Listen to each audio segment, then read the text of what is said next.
4 mana 5/4 in stats, and nice icing on the top in the text. After you play a secret, put a random hunter secret into the battlefield. The dream is you go turn 3 Cloaked Huntress, turn 4 Professor Putricide, you play a secret, you get a random secret, you play another secret. Hopefully it's not a duplicate of the random secret you got, and you get another random secret.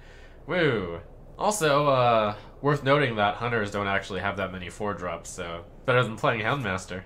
You can play it on turn 6 with a secret and just get a secret additionally on the field.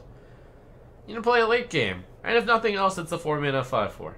Would be even more solid if we found out that this expansion had a secret for each class, or especially for a hunter.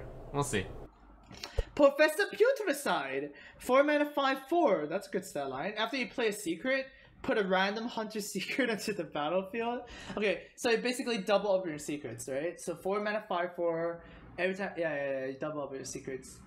So secret hunter, you put a random hunter secret, right? Huh. Is this good?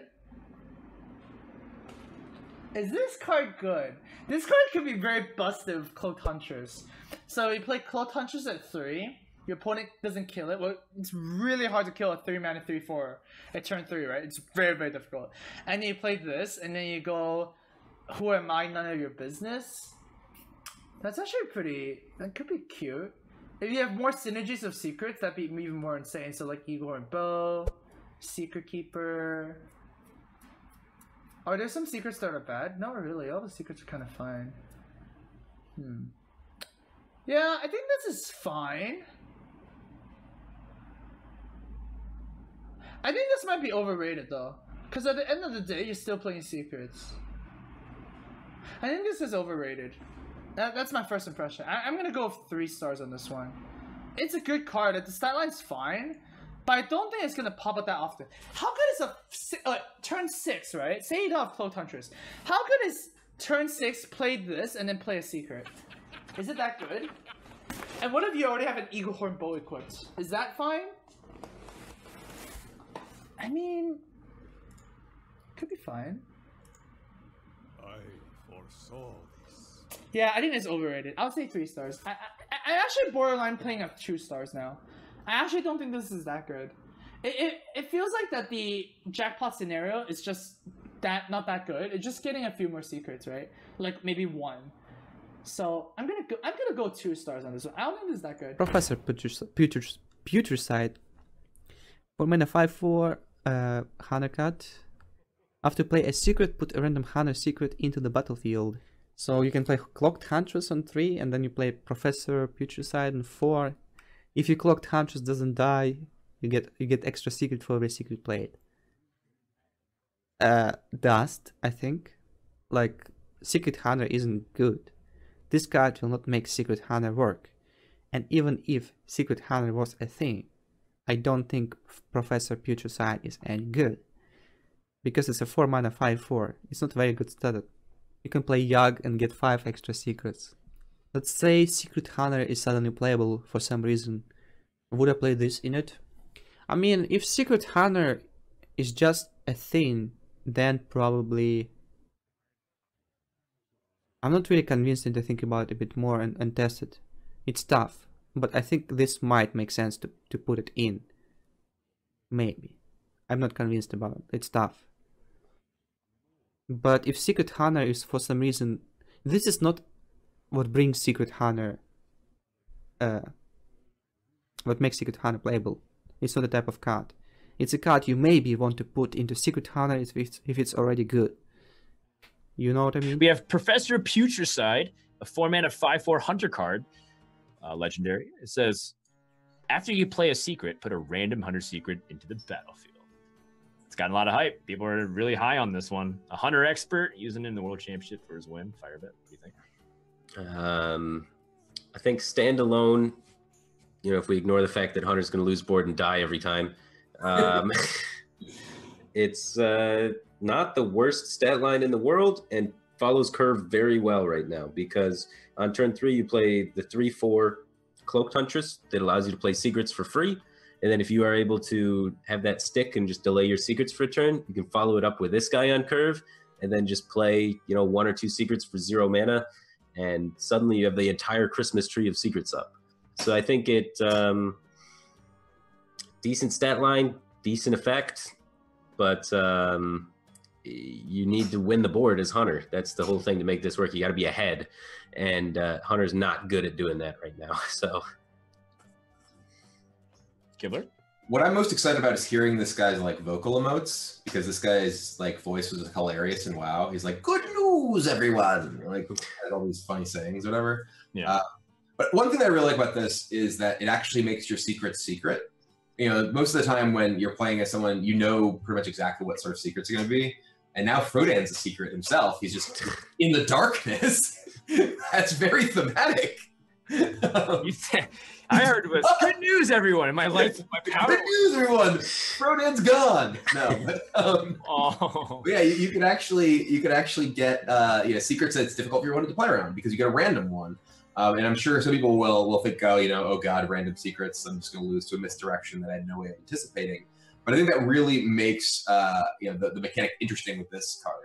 There's also an interesting tension, I think, in the Secret Hunter deck that Firebat was talking about with Cloaked Huntress, because you want to play Cloaked Huntress usually on 3 and then just play your secrets. Now it's like, okay, you want to play Cloaked Huntress on 3 and hope it lives to 4 to get maximum power out of it by playing a bunch of secrets with Putricide too. So I think that this is a card that's going to need a lot more support, like Firebat said, for Hunter to not just get pummeled in the early turns and not be able to protect its Cloaked Huntress or anything like that, but does have a lot of potential upside. Yeah, I think that this card, I think one of the comparisons that people made that I liked the most was comparing it to Fandral. It's like a card that a lot of times you might just play, and if they don't answer it, the amount of value you can get off of it is absurd. And will make it increasingly more difficult to remove it because of so much value being given off of it. There are a handful of secrets that are pretty bad in Hunter, like, the cached, whatever, hidden cache, or you might not really even need like snipe, for example, but enough like freezing traps and cat tricks and, other stuff will eventually frustrate players enough to the point where its value has gotten out of hand and might win you the game because of it.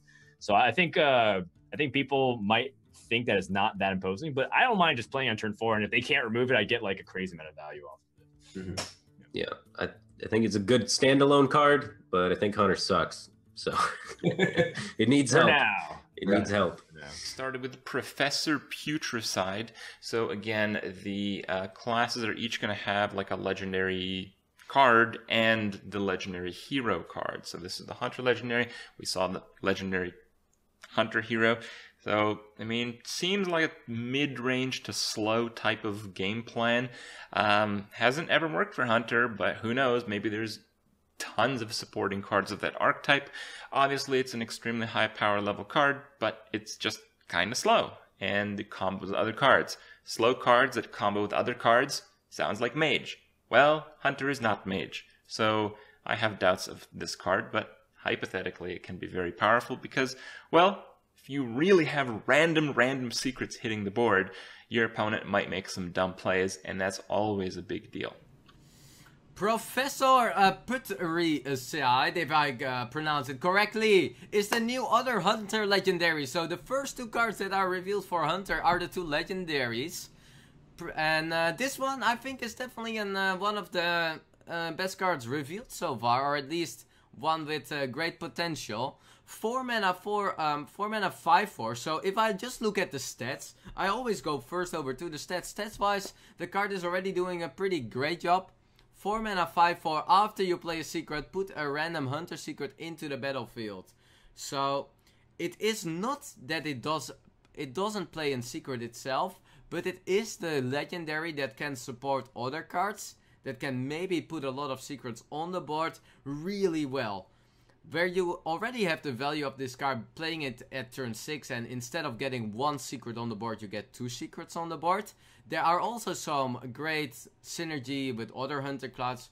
The Huntress, what is in 3 mana 3/4, where you can play all your secrets for 0 mana. If you manage to play that at turn 3, keep your secrets behind, play the Professor at turn 4, you're able to get a lot of early secrets out, and that can really, especially at turn 4, definitely has the potential to really swing the game around. So I see huge potential for this card, besides the effect being a really snowball effect, and normally the cards that have a snowball effect, they can find some play. They have room to find some play. This is a card I wouldn't mind making my deck around.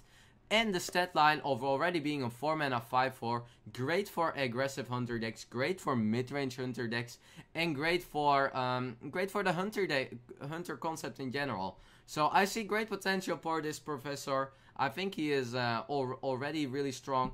Secrets can be made around it, and maybe not a Mistress Challenger, but definitely can make some great Christmas trees happening. You're gonna experience it, I think. So I think it's a really really good legendary for Hunter.